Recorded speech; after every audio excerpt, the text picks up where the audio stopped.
Hi ಎಲ್ರಿಗೂ ನಮಸ್ಕಾರ. Welcome back to my channel. So Varamahalakshmi ಹಬ್ಬ ತುಂಬಾ ಹತ್ರ ಬರ್ತಾ ಇದೆ. ಸೊ ಈ ಸಲ ನಮ್ಮ ಹೊಸ ಮನೆಯಲ್ಲಿ ನಮ್ಮ ವರಮಹಾಲಕ್ಷ್ಮಿ ಹಬ್ಬ. ಸೊ ನಂಗೆ ತುಂಬಾ ಖುಷಿ ಇದೆ. ಸ್ವಲ್ಪ ಗ್ರ್ಯಾಂಡ್ ಆಗಿ ಮಾಡೋಣ ಯೂಶಲಿ ಮಾಡೋದಕ್ಕಿಂತ. ಯೂಶಲಿನೂ ಸ್ವಲ್ಪ ಗ್ರ್ಯಾಂಡ್ ಆಗೇ ಮಾಡ್ತೀವಿ, ಅಂದ್ರೆ ದೇವ್ರಿಗೆಲ್ಲ ಸೀರೆ ತಂದು ಉಡ್ಸಿ ಯೂಶಲಿ ಅದೇ ತರ ಮಾಡ್ತಾ ಇದ್ವಿ. ಈ ಸಲ ಸ್ವಲ್ಪ ಬೇರೆ ತರ ಉಡ್ಸಿ ಇದೆಲ್ಲ ಮಾಡೋದು ಲೇಟ್ ಆಗತ್ತೆ. ಅಂಡ್ ನನಗೆ ಸಪೋರ್ಟ್ಗೆ ಜಾನು ಬೇಕು. ಜಾನು ಸ್ವಲ್ಪ ಬಿಸಿ ಇದೆ ನನ್ನ ಕೆಲ್ಸದಲ್ಲಿ. ಸೊ ನಾವೇನ್ ಅನ್ಕೊಂಡ್ವಿ, ಪೂರ್ತಿ ರೆಡಿಮೇಡ್ ತಗೊಂಡ್ಬಂದ್ಬಿಡೋಣ, ಎನಿವೇಸ್ ಕೆಳಗೆ ಕಳಶ ಇಡ್ತೀವಲ್ಲ ಅಂತ ಹೇಳಿ. ಸೊ ಅದಕ್ಕೋಸ್ಕರ ರೆಡಿಮೇಡ್ ವರಮಹಾಲಕ್ಷ್ಮಿ ತಗೊಂಬರೋಣ ಅಂತ ನಾವು ಮಲ್ಲೇಶ್ವರಂಗೆ ಶಾಪಿಂಗ್ ಹೋಗಿದ್ವಿ. ಯೂಶಲಿ ಪ್ರತಿ ವರ್ಷ ನಾವೇ ದೇವರಿಗೆ ಸೀರೆ ಉಡ್ಸಿ ಎಲ್ಲ ರೆಡಿ ಮಾಡ್ತಾ ಇದ್ವಿ. ಬಟ್ ಈ ವರ್ಷ ಸ್ವಲ್ಪ ಟೈಮ್ ಕನ್ಸ್ಟೆಂಟ್ ಇರೋದ್ರಿಂದ ರೆಡಿಯಾಗಿ ಸೀರೆ ಉಡ್ಸಿರೋದೇ ಸಿಗತ್ತೆ. ಸೊ ಆ ತರದ್ದು ತಗೊಂಡ್ಬಿಡೋಣ ಅಂತ ಹೇಳಿ ಹೋಗಿದ್ವಿ. ಬಿಕಾಸ್ ಬೇರೆ ನೆಕ್ಸ್ಟ್ ಇಯರ್ ಬೇಕಂತಂದ್ರೆ ಮತ್ತೆ ಸೀರೆ ಉಡ್ಸೋ ತರ ಮತ್ತೆ ಇನ್ನೊಂದ್ ವರ್ಷ ಆ ತರ ಚೇಂಜ್ ಮಾಡಿ ಇಡ್ಬೋದು. ಬಿಕಾಸ್ ಎನಿವೇಸ್ ಕೆಳಗ್ ನಾವು ಕಳಶ ಇಟ್ಟು ಪೂಜೆ ಮಾಡ್ತೀವಲ್ಲ ಅಂತ ಹೇಳಿ ರೆಡಿ ಇರೋದೇ ತಗೊಂಡ್ ಬರೋಣ ಅಂತ ಈಗ ಮಲ್ಲೇಶ್ವರಂಗೆ ಹೋಗ್ತಾ ಇದೀವಿ ನಾವು. ಸೊ ಮಲ್ಲೇಶ್ವರಮಲ್ಲಿ ಸುಮಾರು ಕಡೆ ರೆಡಿ ಇರೋ ಬೊಂಬೆಗಳನ್ನ ಮಾರ್ತಾ ಇದ್ರು ಮಹಾಲಕ್ಷ್ಮಿದು. ಬಟ್ ಈ ಅಂಗಡಿನಲ್ಲಿ ನನಗೆ ಮುಖವಾಡ ತುಂಬ ಚೆನ್ನಾಗಿದೆ ಅಂತ ಅನ್ನಿಸ್ತು. ಆ್ಯಂಡ್ ಅವ್ರು ಡೆಕೋರೇಟ್ ಮಾಡಿಕೊಡೋ ವಿಧಾನ ಕೂಡ ನಂಗೆ ತುಂಬ ಇಷ್ಟ ಆಯಿತು. ಸೊ ದೇವಿ ಮುಖ ಅಂತೂ ಎಷ್ಟು ಚೆನ್ನಾಗಿದೆ ಅಂದರೆ ಹಾಗೆ ಬಂದು ಕೂತಿರೋ ಥರ ಅನಿಸ್ತಾಯಿತ್ತು, ಅಷ್ಟು ಚೆನ್ನಾಗಿತ್ತು ಮುಖ. ಸೊ ನಾವಿಲ್ಲೇ ಮುಖವಾಡ ಮತ್ತು ಕೆಳಗಡೆ ಸೀರೆ ಉಡ್ಸಿರೋದು ಪೀಠ ಏನಿದೆ ಅದು ಎಲ್ಲ ತೊಗೊಂಡ್ವಿ. ತುಂಬ ಇಷ್ಟ ಆಯಿತು. ಜೊತೆಗೆ 2 ಆನೆಗಳನ್ನ ತೊಗೊಂಡ್ವಿ, ತುಂಬ ಚೆನ್ನಾಗಿದೆ. ಸೊ ಹಿತ್ತಾಳೆ ಥರ ಕಾಣುತ್ತೆ, ಚೆನ್ನಾಗಿದೆ. ಆ ಕಡೆ ಒಂದು ಈ ಕಡೆ ಒಂದು ಇಟ್ಟು ಗಜಲಕ್ಷ್ಮಿ ಥರ ಇಡ್ಬೋದು ಅಂತ ಹೇಳಿ 2 ಆನೆಗಳನ್ನ ಸಹಿತ ತಗೊಂಡ್ವಿ. ಕೆಲವು ಆಲ್ರೆಡಿ ರೆಡಿ ಮಾಡಿರೋದು ಇಟ್ಟಿದ್ರು ಮಹಾಲಕ್ಷ್ಮಿದು ಬೊಂಬೆಗಳನ್ನ. ಬಟ್ ನಾವು ನಮಗೆ ಬೇಕಾಗಿದ್ದ ಕಲರಲ್ಲಿ ಮತ್ತು ಎಲ್ಲ ಅಲ್ಲಿ ಹಾಕಿರೋ ಒಡವೆಗಳೆಲ್ಲನೂ ಬೇಕಿರಲಿಲ್ಲ ನನಗೆ. ಸೊ ಬಂಗಾರದ್ದೇ ಹಾಕ್ಬೋದು ಒಡವೆಗಳು. ಅಟ್ಲೀಸ್ಟ್ ಬರೀ ಮುಖವಾಡ ಇದು ಎಲ್ಲ ಸೆಟ್ ಮಾಡಿ ಕೊಟ್ಬಿಟ್ರೆ ನಾವು ಮನೇಲಿ ಮಿಕ್ಕಿದ್ದು ರೆಡಿ ಮಾಡ್ಬೋದು ಅಂತ ಹೇಳಿ ರೆಡಿ ಮಾಡಿಸ್ತಾ ಇದ್ದೀವಿ. ಸೊ ನೋಡಿದ್ರಲ್ಲ, ಪೂರ್ತಿ ರೆಡಿ ಆಗಿರೋ ಲಕ್ಷ್ಮಿ ಹೇಗ್ ಕಾಣತ್ತೆ ಅಂತ ನೀವು ವರಮಹಾಲಕ್ಷ್ಮಿ ದಿನಾನೇ ನೋಡ್ಬೇಕು. ಸೊ ನಾನು ಸ್ವಲ್ಪ ತೋರಿಸಿದೀನಿ, ಕಂಪ್ಲೀಟ್ ಆಗಿ ತೋರ್ಸೋದ್ ಬೇಡ ಅಂತ. ದೇವ್ರನ್ನ ಪೂರ್ತಿ ರೆಡಿ ಮಾಡಿದ್ಮೇಲೆ ವರಮಹಾಲಕ್ಷ್ಮಿ ವಿಡಿಯೋ ಬ್ಲಾಗ್ ಅಲ್ಲಿ ನೀವು ಅದನ್ನ ನೋಡ್ಬೋದು. ಇದು ಮಲ್ಲೇಶ್ವರಂ 8th ಕ್ರಾಸ್ ಅಲ್ಲಿ ಕನಿಕಾ ಬ್ಯಾಂಗಲ್ಸ್ ಅಂತ ಇದೆ. ಆಕ್ಚುಲಿ ಕನಿಕಾ ಬ್ಯಾಂಗಲ್ಸ್ ಅನ್ನೋದು ಮೇನ್ ರೋಡ್ ಅಲ್ಲೂ ಇದೆ.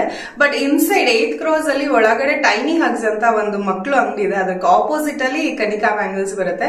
ಅವರೇ ರೆಡಿ ಮಾಡ್ಕೊಡ್ತಾರೆ. ಇದೊಂದೇ ಅಲ್ಲ, ನಿಮ್ಮ ಹತ್ರ ಮುಖವಾಡ ಇದ್ರೆ ಅಥವಾ ಹಳೇದು ವರಮಹಾಲಕ್ಷ್ಮಿ ಮುಖ ಇದ್ರೆ ಅದಕ್ಕೆ ಡೆಕೋರೇಟ್ ಮಾಡ್ಬೇಕು ಅಂತ ನಿಮ್ಗೆ ಆಸೆ ಇದ್ರೆ ಅಲ್ಲಿ ತಗೊಂಡ್ ಹೋದ್ರೆ ಎಲ್ಲ ಮಾಡ್ಕೊಡ್ತಾರೆ, ತುಂಬಾ ಚೆನ್ನಾಗಿ ಮಾಡ್ಕೊಡ್ತಾರೆ. ಸೊ ಇದಾದ್ಮೇಲೆ ಸೀರೆ ದೇವಿ ರೆಡಿ ಆಯ್ತು. ನೆಕ್ಸ್ಟ್ ಸೀರೆನ ನಾವು ಮಲ್ಲೇಶ್ವರಂ ಅಲ್ಲಿರೋ ಮುಗ್ಧಾ ಶೋರೂಮ್ ಹೋಗಿದ್ವಿ. ಫಸ್ಟ್ ಟೈಮ್ ಅಲ್ಲಿ ಹೋಗಿದ್ದೆ. ಅಲ್ಲಿ ಹೋದಾಗೆಲ್ಲ ನೋಡ್ತಾ ಇದ್ವಿ, ತುಂಬಾ ಚೆನ್ನಾಗಿದೆ. ಔಟ್ ಸೈಡ್ ಇಂದ ನೋಡೋದಕ್ಕೆ ಒಂಥರ ದೇವಸ್ಥಾನ ತರ ಕಟ್ಟಿದ್ದಾರೆ. ಇಷ್ಟ ದಿನ ಹೋಗ್ಬೇಕಂತ ಅನ್ಕೊಂಡಿದ್ದೆ, ಹೇಗಿದೆ ನೋಡೋಣ ಅಂತ ಹೇಳಿ. ನನ್ ಕಸಿನ್ಸ್ ಎಲ್ಲ ಹೋಗಲ್ಲಿ ಶಾಪ್ ಮಾಡಿದಾರೆ, ತುಂಬಾ ಚೆನ್ನಾಗಿದೆ ಅಂತ ಹೇಳ್ತಾ ಇದ್ರು ವೆಡ್ಡಿಂಗ್ ಕಲೆಕ್ಷನ್. ಸೊ ಈ ಸಲ ವರಮಹಾಲಕ್ಷ್ಮಿಗೆ ಹೋಗಿ ನೋಡೋಣ ಅಂತ ನೋಡಿದೆ. ನಂಗೆ ಇಮಿಡಿಯೇಟ್ ಆಗಿ ಚೆನ್ನಾಗಿರೋದು ನಾ ಹುಡುಕ್ತಿರೋ ತರದೇ ಸಿಕ್ತು. ಸೊ ನಾನು ಅಲ್ಲಿ ತಗೊಂಡೆ. ಇದೇ ನೋಡಿ ಮುಗ್ಧಾ ಶೋರೂಮು. ಹೊರಗಡೆಯಿಂದ ನೀವು ನೋಡಿದ್ರೆ ದೇವಸ್ಥಾನ ಥರನೇ ಇದೆ, ಅಂದರೆ ವೆಂಕಟರಮಣ ಸ್ವಾಮಿ ದೇವಸ್ಥಾನದ ಒಳಗಡೆ ಹೋಗ್ತಿರೋ ಥರ ಫೀಲ್ ಇದೆ. ನಾನು ಒಳಗೆ ಹೋದಾಗ ಇಷ್ಟು ಚೆನ್ನಾಗಿರುತ್ತೆ ಅಂತ ಅಂದ್ಕೊಂಡೇ ಇರಲಿಲ್ಲ. ಪೂರ್ತಿ ಒಳಗೆ ಹೋದರೆ ಒಂಥರ ಹಳೇ ಕಾಲದ ದೇವಸ್ಥಾನಕ್ಕೆ ಹೋಗಿರೋ ಥರ ಫೀಲು. ಆ್ಯಂಡ್ ಈಗ ವರಮಹಾಲಕ್ಷ್ಮಿ ಹಬ್ಬ ಅಂತ ಹೇಳಿ ವರಮಹಾಲಕ್ಷ್ಮಿನ ರೆಡಿ ಮಾಡಿ ಸೀರೆ ಎಲ್ಲ ಉಡಿಸಿ ಹೂವೆಲ್ಲ ಹಾಕಿ ಅಲಂಕಾರ ಮಾಡಿ ಕೂರಿಸಿದ್ರು. ಆ್ಯಂಡ್ ಒಳಗೆ ಹೋಗ್ತಿದ್ದಂಗೆ ಫಾರ್ ಮೈ ಸರ್ಪ್ರೈಸ್ ಎಷ್ಟು ದೊಡ್ಡದು ವೆಂಕಟರಮಣ ಸ್ವಾಮಿದು ಸ್ಟ್ಯಾಚ್ಯೂ ಇದೆ ಅಂದರೆ ನೋಡಿದ ತಕ್ಷಣ ಅಲ್ಲೇ ನಿಂತ್ಕೊಂಡ್ಬಿಡ್ಬೇಕು ಅಂತ ಅನ್ಸುತ್ತೆ, ಅಷ್ಟು ಚೆನ್ನಾಗಿದೆ. ಒಳ್ಳೆ ತಿರುಪತಿ ಇಲ್ಲಿ ಇರೋ ಥರ ಉದ್ದಕ್ಕೆ ತುಂಬ ಚೆನ್ನಾಗಿದೆ. ಆ್ಯಂಡ್ ಅಲ್ಲಿ ನೀವು ಹೋದ ತಕ್ಷಣವೇ ಕಳೆದೋಗ್ತೀರಾ ಆ್ಯಂಬಿಯನ್ಸ್ಗೆ, ಅಷ್ಟು ಚೆನ್ನಾಗಿದೆ. ನೀಟಾಗಿ ಅಲಂಕಾರ ಮಾಡಿದ್ದಾರೆ. ಆ್ಯಂಡ್ ಬರೀ ಇದಿಷ್ಟೇ ಅಲ್ಲ, ಅಲ್ಲಿ ಸೀರೆಗಳು ಕೂಡ ಚೆನ್ನಾಗಿದೆ. ಎಲ್ಲ ರೇಂಜಿಂದ ಸ್ಟಾರ್ಟ್ ಆಗುತ್ತೆ ಸೀರೆಗಳು, ಕಡಿಮೆಯಿಂದ ಹಿಡಿದು ಜಾಸ್ತಿವರೆಗೂ ವೆಡ್ಡಿಂಗ್ ಕಲೆಕ್ಷನ್ಸ್ ಎಲ್ಲನೂ ಇದೆ. ಸೊ ನನಗೆ ಅಷ್ಟು ಕಾಸ್ಟ್ಲಿ ಸೀರೆ ಬೇಕಿರಲಿಲ್ಲ, ಬಿಕಾಸ್ ಮೊನ್ನೇನು ಗೃಹಪ್ರವೇಶಕ್ಕೆ ತುಂಬ ಸೀರೆಗಳು ತೊಗೊಂಡಿದ್ದೆ. ಸೊ ಈಗ ವರಮಹಾಲಕ್ಷ್ಮಿಗೆ ನನಗೆ ಕಂಫರ್ಟಬಲ್ ಆಗಿರೋ ಥರ ಈ ಮೈಸೂರು ಸಿಲ್ಕ್ ಪ್ರಿಂಟ್ ಯಾವ್ದಾದ್ರು ಸಿಗತ್ತಾ ಅಂತ ನಾನು ಹುಡುಕ್ತಾ ಇದ್ದೆ. ಅಂದ್ಕೊಂಡು ಹೋಗಿದ್ದ ಥರಾನೇ ಸಿಕ್ತು ನನಗೆ. ಸುಮಾರು ಸೀರೆಗಳು ತೋರಿಸಿದ್ರು, Mysuru silk, imitation Mysuru silk 80% ಪ್ಯೂರಿಟಿಯಲ್ಲಿ ಇದು. ಸೊ ಆ ಥರದ್ದು ಹುಡುಕ್ತಾ ಇದ್ದೆ ನಾನು.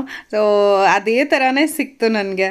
ಜಾಸ್ತಿ ಸಮಯ ತಗೊಳ್ಲಿಲ್ಲ, ತುಂಬ ಕಮ್ಮಿ ಟೈಮಲ್ಲಿ ಮೇ ಬಿ ವಿತಿನ್ ನಾನು 15-20 ಮಿನಿಟ್ಸಲ್ಲಿ ಸೀರೆ ಶಾಪಿಂಗ್ ಆಗೇ ಹೋಯಿತು. ಮೇ ಬಿ ಫಸ್ಟ್ ಇಂಪ್ರೆಷನ್ ಅಷ್ಟು ಚೆನ್ನಾಗಿತ್ತು ಅನಿಸುತ್ತೆ, ಮನಸ್ಸು ಚೆನ್ನಾಗಿತ್ತು, ನೋಡಿದೆಲ್ಲ ಚೆನ್ನಾಗಿತ್ತು ಅಂತ ಅನ್ನಿಸ್ತಾ ಇತ್ತು. ಸೊ ಸುಮಾರು ಸೀರೆ ತೋರಿಸಿದ್ರು, ಅದರಲ್ಲಿ ಒಂದು ನನಗೆ ತುಂಬ ಇಷ್ಟವಾಗಿದ್ದ ಸೀರೆ ಯಾವ್ದು ತೊಗೊಂಡೆ ಅಂತ ಮುಂದೆ ನಾನು ತೋರಿಸ್ತೀನಿ ವಿಡಿಯೋನಲ್ಲಿ.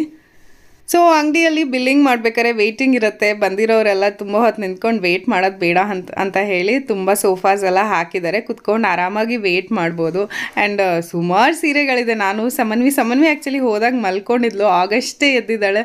ಸೊ ಅವಳಿಗೆ ತೋರಿಸ್ತಾ ಇದ್ದೀನಿ ನೋಡು, ಅವಳಿಗೆ ದೇವಸ್ಥಾನಕ್ಕೆ ಬಂದಿದ್ದೀನೋ ಸೀರೆ ಅಂಗಡಿಗೆ ಬಂದಿದ್ದೀನೋ ಅಂತ ಕನ್ಫ್ಯೂಷನ್ ಆಗಿಬಿಟ್ಟಿದೆ. ಸೊ ಫುಲ್ ಹಿಂದೆ ಎಲ್ಲ ಪೂರ್ತಿ ಸೀರೆ, ಅದೆಲ್ಲ ಕಾಂಜೀವರಂ ಸೀರೆಗಳಂತೆ, ಚೆನ್ನಾಗಿತ್ತು ಎಲ್ಲ ತೊಗೊಳಕ್ಕಾಗಲ್ಲ. ಸೊ ಒಂದು ಸದ್ಯಕ್ಕೆ ತೊಗೊಂಡು ಬಂದ್ವಿ. ಮೇ ಬಿ ನೆಕ್ಸ್ಟ್ ಟೈಮ್ ಯಾವುದಾದ್ರು ದೊಡ್ಡ ಫಂಕ್ಷನ್ ಇದ್ರೆ ಮತ್ತೆ ಶಾಪ್ ಮಾಡಬೇಕು ಅಂತಂದರೆ ಇಲ್ಲಿ ಬರಬೇಕು ಅಂತ ಅಂದ್ಕೊಂಡೇ ಬಂದೆ. ಬಿಕಾಸ್ ಕಲೆಕ್ಷನ್ಸ್ ಮಾತ್ರ ತುಂಬಾ ಇಷ್ಟ ಆಯಿತು ನನಗೆ. ಸೊ ಫೈನಲಿ ಅಲ್ಲಿ ಗ್ರೀನ್ ತೋರಿಸಿದ್ರಲ್ಲ, ಅದೇ ತರಾನೇ ತಗೊಂಡಿದ್ದು. ಇದು ಅವ್ರದ್ದು ಪ್ಯಾಕಿಂಗ್ ತುಂಬಾ ಚೆನ್ನಾಗಿದೆ, ಪ್ಯಾಕಿಂಗ್ ಎಲ್ಲಾನು. ಸೊ ಸೇಮ್ ಗ್ರೀನ್ ಸ್ಯಾರಿ, ಅಲ್ಲಿ ಏನ್ ನಿಮ್ಗೆ ಓಪನ್ ಮಾಡಿ ತೋರಿಸಿದ್ರಲ್ಲ ವಿಡಿಯೋನಲ್ಲಿ, ಅದೇ ಸ್ಯಾರಿ ನಾನು ತಗೊಂಡೆ. ಸೊ ನಾನು ಇವಾಗ ನಿಮ್ಗೆ ಓಪನ್ ಮಾಡಿ ತೋರಿಸಲ್ಲ, ಬಿಕಾಸ್ ನೀವು ಆಲ್ರೆಡಿ ವಿಡಿಯೋನಲ್ಲಿ ನೋಡಿದೀರಾ ಹೇಗ್ ಕಾಣುತ್ತೆ ಅಂತ ಅದು. So that is about sari ಕೂಡ ಆಯ್ತು. ಸೊ ದೇವರಿಗೆ ಸೀರೆ ಎಲ್ಲ ಶಾಪ್ ಮಾಡಿ ಆದಮೇಲೆ ಮುಂದೆ ಮಲ್ಲೇಶ್ವರಮಲ್ಲಿ ಸಮನ್ವಿಗೆ ಮೇಯ್ನಾಗಿ ಬಟ್ಟೆ ತಗೊಳ್ಳೋಣ ಅಂತ ಬರ್ತಾ ಇದ್ವಿ. ಅವಳಿಗೆ ನನಗೆ ಲಂಗಾರು ಓಕೆ ಚೆನ್ನಾಗಿರೋದು ರೇಷ್ಮೆ ಥರದ್ದು ಹುಡ್ಕೊಂಡು ಹೋಗ್ತಾ ಇದ್ದೆ. ಇಲ್ಲಿ ಮನೆ ಹತ್ರ ಎಲ್ಲೂ ಸಿಗಲ್ಲ, ಮಲ್ಲೇಶ್ವರಮಲ್ಲಿ ಆ್ಯಕ್ಚುಲಿ ಚೆನ್ನಾಗಿರೋದು ಸಿಗುತ್ತೆ. ಸೊ ನಮ್ಮ ಪ್ರತಿ ಸಲಿನೂ ಅವಳ ಬಟ್ಟೆ ಶಾಪಿಂಗ್ ಮಲ್ಲೇಶ್ವರಂಗೆ ಹೋಗೋದು. ಸೊ 8th ಕ್ರಾಸ್ ರೋಡ್ ಅಂತೂ ಸಿಕ್ಕಾಬಟ್ಟೆ ರಶ್ ಇರುತ್ತೆ, ನೀವು ಎನಿ ಟೈಮ್ ಹೋಗಿ ಅಲ್ಲಿ ರಶ್ಶೇ ಇರುತ್ತೆ. ನಾವು ಹೋಗೋಷ್ಟೊತ್ತಿಗೆ ಸಂಜೆ ಬೇರೆ ಆಗೋಗಿತ್ತು, ಪೂರ್ತಿ ರಶ್ಶು, ಟ್ರಾಫಿಕ್ ಬೇರೆ ಇತ್ತು. ಸೊ ಹಾಗೂ ಅಲ್ಲಿ ಕೆಲವು ವಸ್ತುಗಳು ತೊಗೊಳ್ಬೇಕಾಗಿತ್ತು, ಅದೆಲ್ಲ ತಗೊಂಡು ಬರ್ತಾ ಇದ್ವಿ. ಹಬ್ಬಕ್ಕೆ ಆಲ್ರೆಡಿ ಹಣ್ಣು ಹೂವು ಪ್ರತಿಯೊಂದು ಬಂದ್ಬಿಟ್ಟಿದೆ, ಜಿಗಿ ಅಂತ ಇದೆ. ಜೊತೆಗೆ ವರಮಹಾಲಕ್ಷ್ಮಿ ಸೀರೆಗಳು ಪ್ರತಿಯೊಂದು ಕಡೆ ಒಳ್ಳೊಳ್ಳೆ ಸೀರೆಗಳು ಡಿಸ್ಪ್ಲೇಗೆ ಹಾಕಿದ್ದಾರೆ. ಹಣ್ಣುಗಳು ಮತ್ತು ದೇವಿಗೆ ಅಲಂಕಾರ ಮಾಡೋ ಹಾರಗಳು, ತೋಮಾಲೆಗಳು ಪ್ರತಿಯೊಂದು ಬಂದಿತ್ತು ಅಲ್ಲಿ. ಆದರೆ ಹಬ್ಬದ ಟೈಮ್ ಆಗಿರೋದ್ರಿಂದ ಸ್ವಲ್ಪ ರೇಟ್ ಜಾಸ್ತಿನೇ ಹೇಳ್ತಿದ್ದಾರೆ. ಯೂಶಲಿ 100 ರೂಪೀಸ್ ಇದ್ದರೆ ಇವಾಗ 150 ರೂಪೀಸ್, 200 ರೂಪೀಸ್ ಆ ಥರ ಎಲ್ಲ ಜಾಸ್ತಿ ಮಾಡಿಬಿಟ್ಟಿದ್ದಾರೆ. ಸೊ ಬಟ್ ಹಬ್ಬ ಅವರು ಈ ಟೈಮಲ್ಲೇ ಲಾಭ ಮಾಡೋದು. ಸೊ ಏನೂ ಮಾಡೋಕ್ಕಾಗಲ್ಲ, ಅವ್ರು ಹೇಳಿದ ರೇಟು ಕೊಟ್ಟು ತೊಗೊಂಡು ಬರಬೇಕಷ್ಟೇ ನಾವು. ಅದಾದ್ಮೇಲೆ ನಾನು ಜಸ್ಟ್ ಹಾಗೆ ಮಲ್ಲೇಶ್ವರಮಲ್ಲಿ ಪಾಸ್ ಆಗ್ತಿರ್ಬೇಕಾದ್ರೆ ಈ ಭತ್ತದ್ದು ತೆನೆ ಬರುತ್ತಲ್ಲ, ಅದೊಂದು ತಗೊಂಡೆ. ಆಕ್ಚುಲಿ ಹಬ್ಬಕ್ಕಂತ ಏನ್ ತಗೊಂಡ್ಲಿಲ್ಲ, ಇದನ್ನ ಸ್ವಲ್ಪ ಉದ್ರಲ್ಲ ಅಂತ ಹೇಳಿದ್ರು. ಸೊ ಇದನ್ನ ಹಾಗೆ ಸುಮ್ನೆ ದೇವ್ರ ಮನೆ ಮೇಲೆ ಡೈಲಿ ಹಾಕಕ್ ಚೆನ್ನಾಗಿರತ್ತೆ ಅಂತ ಅನ್ನಿಸ್ತು. ಸೊ ಇದೊಂದು ತಗೊಂಡೆ ನಾನು. ಸೊ ಇಷ್ಟೆಲ್ಲ ಆದ್ಮೇಲೆ ನಮ್ಮನೆ ಪುಟ್ಟ ಮಹಾಲಕ್ಷ್ಮಿ, ಅವಳಿಗೂ ತಗೊಳ್ಳೋಣ ಬಟ್ಟೆ ಅಂತ. ಆಕ್ಚುಲಿ ಅವಳ ಬಟ್ಟೆಗೆ ನಾವು ಜಾಸ್ತಿ ಓಡಾಡಿದ್ದು, ಸಿಗ್ಲೇ ಇಲ್ಲ ಎಷ್ಟಂತ. ಪುಟ್ಟ ಸೈಜು ಲಂಗ ಮತ್ತೆ ರವಕೆ ಸಿಗೋದೇ ಇಲ್ಲ ಅವಳಿಗೆ. ಸೊ ಹುಡುಕಿ ಫೈನಲಿ ಅವಳಿಗೂ ಒಂದ್ ಸಿಕ್ತು. ಸೊ ಇದು ನಮ್ಮ ಪುಟಾಣಿ, ಇದು ಲಂಗ ಮತ್ತೆ ರವಕೆ, ಇದು ಬ್ಲೌಸು ಮತ್ತೆ ಇದು ಲಂಗ ಫುಲ್ ಉದ್ದಕ್ಕಿದೆ. ಸೊ ಅದ್ರ ಜೊತೆಗೆ ದುಪ್ಪಟ್ಟ ಕೂಡ ಕೊಟ್ಟಿದ್ದಾರೆ. ಸೊ ಅವಳಿಗೆ ಇಷ್ಟ ಆಗುತ್ತೆ ದುಪ್ಪಟ್ಟ ಎಲ್ಲ ಇದ್ರೆ ಅಂತ. ಅಂಡ್ ಇದು ಬ್ಲೌಸ್, ಇದು ಸ್ವಲ್ಪ ಎಂಬ್ರಾಯ್ಡ್ರಿ ವರ್ಕ್ ಎಲ್ಲ ಇದೆ. ಸೊ ಚೆನ್ನಾಗಿ ಅನ್ಸ್ತು. ಹಬ್ಬದ ದಿನ ಮಕ್ಳುಗಳಿಗೆ ಹಾಕಿದ್ರೆ ತುಂಬಾ ಚೆನ್ನಾಗಿರುತ್ತೆ. ಸೊ ಅದಕ್ಕೋಸ್ಕರ ಅವಳಿಗೊಂಡು ತಗೊಂಡ್ ಬಂದ್ವಿ. ಸೊ ಇಷ್ಟೆಲ್ಲ ಶಾಪಿಂಗ್ ಮಾಡ್ಕೊಂಡ್ ಬಂದ್ವಿ. ಆಕ್ಚುಲಿ ಜಾಸ್ತಿ ಶಾಪಿಂಗ್ ಅಂತ ಇಲ್ಲ, ಅಂದ್ರೆ ಸೀರೆ ಮತ್ತೆ ದೇವ್ರೀಸಲ್ಲಿ ಎಕ್ಸ್ಟ್ರಾ ಅಡಿಷನ್. ಯೂಶಲಿ ಇಲ್ಲ ಅಂತಂದ್ರೆ ಸೀರೆ ಮತ್ತೆ ಕೆಲವು ಬಳೆಗಳು ಬೇಕಂದ್ರೆ ತಗೊಳ್ತೀವಿ ಅಷ್ಟೇ. ಅದ್ ಬಿಟ್ರೆ ಇಷ್ಟೇ ಮೇನ್ ಆಗಿ. ಲಾಸ್ಟ್ ಇಯರ್ ಎಲ್ಲ ದೀಪ ಮತ್ತೆ ಡೆಕೋರೇಷನ್ಗೆ ಐಟಮ್ಸ್ ಅದೆಲ್ಲ ತಗೊಂಡ್ಬಿಟ್ಟಿದೆ ಲಾಸ್ಟ್ ಇಯರ್. ಬೇಕಂದ್ರೆ ನೀವು ಹಳೆ ನನ್ನ ವರಮಹಾಲಕ್ಷ್ಮಿ ವಿಡಿಯೋನಲ್ಲಿ ನೋಡ್ಬೋದು. ದೊಡ್ಡ ದೀಪದ ಕಂಬಗಳು ಬೆಳ್ಳಿದು ಇದೆ, ಹಿತ್ತಾಳೆದು ಇದೆ. ಸೊ ಆಲ್ಮೋಸ್ಟ್ ಎವ್ರಿಥಿಂಗ್ ಇದೆ. ನಾನು ಹೊಸದಾಗಿ ಶಾಪ್ ಮಾಡ್ಬೇಕು ಅಂತ ಇಲ್ಲ. ಹಾಗೂ ನಾನು ದೊಡ್ಡ ತೋಮಾಲೆ ಸಿಗತ್ತ ಅಂತ ಹೋಗಿ ಹುಡುಕ್ದೆ. ಮೇನ್ ಡೋರ್ ಎಂಟ್ರೆನ್ಸ್ಗೆ ದಪ್ಪಕ್ಕೆ ರಿಯಲಿಸ್ಟಿಕ್ ಆಗಿ ಕಾಣೋತರ, ಬಟ್ ನನ್ಗೆ ಆತರ ಸಿಗ್ಲಿಲ್ಲ. ಸೊ ಈ ಸಲ ಬೇಡ, ಗಣಪತಿ ಹಬ್ಬಕ್ಕೆ ನೋಡೋಣ ಅಂತ ಹೇಳ್ಬಿಟ್ಟು ಅದನ್ನ ತಗೊಂಡ್ಲಿಲ್ಲ. So that's it. ಇಷ್ಟು ಶಾಪಿಂಗ್ ಆಯ್ತು. ಸೊ ವರಮಹಾಲಕ್ಷ್ಮಿಗೆ ಎವ್ರಿಥಿಂಗ್ ಇಸ್ ರೆಡಿ ಮಾಡಿ, ಡೆಕೋರೇಷನ್ ಮಾಡಿ, ಬ್ಯಾಕ್ ಡ್ರಾಪ್ ಎಲ್ಲ ಮಾಡಿ ಹಬ್ಬ ಮಾಡ್ಬೇಕು ಅಷ್ಟೇ. ಸೊ ನೀವು ಎಲ್ಲ ಬೇಕಂತಂದ್ರೆ ಮಲ್ಲೇಶ್ವರಂ ಹೋಗಿ. I think Malleshwaram is the best place to shop. ನಿಮ್ಗೆ ಪ್ರೈಸ್ ಅಲ್ಲಿ ಸ್ವಲ್ಪ ವ್ಯತ್ಯಾಸ ಅನ್ನಿಸ್ಬೋದು, ಬಟ್ ನೀವು ಚಿಕ್ಕಪೇಟೆಗೆ ಹೋದ್ರೆ ಆ ರಶ್ ಅಲ್ಲಿ, ಆ ಸಂಧಿ ರೋಡ್ ಅಲ್ಲಿ ಹೋಗಿ ತಗೊಳೋದಕ್ಕಿಂತ ಮಲ್ಲೇಶ್ವರಂ ಅಲ್ಲಿ ಟಕ್ ಅಂತ ಅಲ್ಲೇ ಒಳ್ಳೊಳ್ಳೆ ಅಂಗಡಿಗಳಲ್ಲಿ ಸಿಕ್ಬಿಡತ್ತೆ. ಮಲ್ಲೇಶ್ವರಂ ಕೂಡ ಕ್ರೌಡೆಡ್, ಬಟ್ ಅಂದ್ರೆ ವೀಕ್ ಡೇ ಬೆಳಗ್ಗೆ ಹೊತ್ತು ಹೋದ್ರೆ ನಿಮ್ಗೆ ಒಂದ್ ಸ್ವಲ್ಪ ಕಮ್ಮಿ ರಶ್ ಇರುತ್ತೆ. ಸೊ ಹೋಪ್ ನಿಮ್ಮೆಲ್ಲಾಗ ವರಮಹಾಲಕ್ಷ್ಮಿ ಹಬ್ಬ ತುಂಬಾ ಚೆನ್ನಾಗಿ ನಡೆಯುತ್ತೆ, ನಿಮಗೆ ಬೇಕಾಗಿರೋ ಎಲ್ಲ ಸಿಗ್ಲಿ. ಸರಿ, ಮತ್ತೆ ಅಷ್ಟೇ, ಬೇರೆ ಏನಿಲ್ಲ. ಏನೇನ್ ತಗೊಂಡಿದ್ದೆ ತೋರಿಸ್ಬೇಕಾಗಿತ್ತು.